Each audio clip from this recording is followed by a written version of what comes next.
For the second time in as many weeks, a military member in charge of preventing sexual assault is accused of committing that exact crime himself. The Pentagon says the coordinator of Fort Hood's sexual assault prevention program allegedly forced at least one subordinate soldier into prostitution and sexually assaulted at least two others.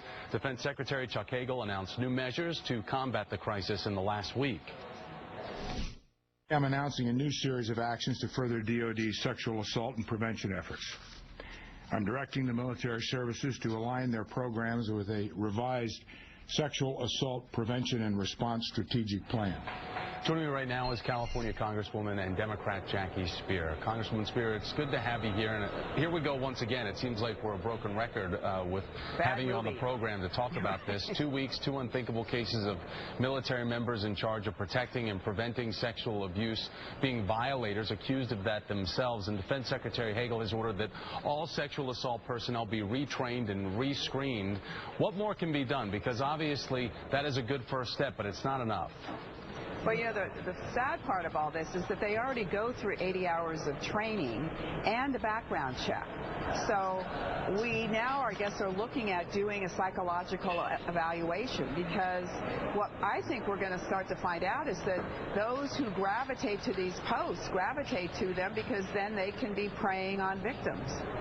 When we talk about the fact that there are now 5 women in the Senate Armed Services Committee, among them Senator Kirsten Gillibrand, who released a statement last night calling for the removal of the chain of command in criminal cases like this. And we also know that Leon Panetta, after seeing the Academy Award-nominated documentary The Invisible War, also made changes in the spring of last year regarding chain of command cases and how executed. What is the chance of how that can be implemented properly so that women in the military and men as well don't have to be subjected to situations like this?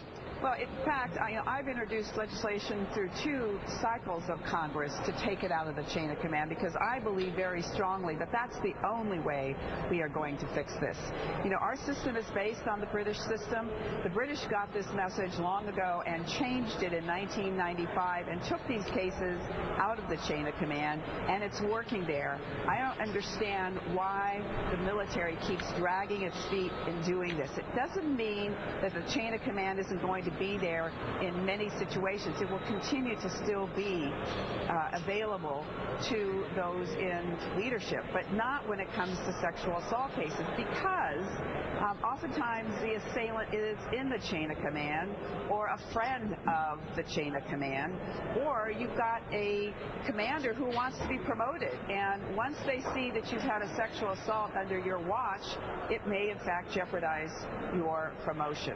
And while the facts of this case still come out and certainly have people's attention there on the Hill, the fact that there have been scandals that have been revealed this week, one after the other, involving the IRS, coming off the heels of what we've learned now about the AP, and Benghazi in and of itself, people still having questions about that. We have the Washington Post columnist Dana Milbank calling President Obama the uninterested president. Do you feel, is it your opinion, that the president is being too passive in trying to go head first at these scandals and give people, at least the American people, trust back in big government? Because it seems as if the Obama administration is getting the perception that they are not trusted within the American people.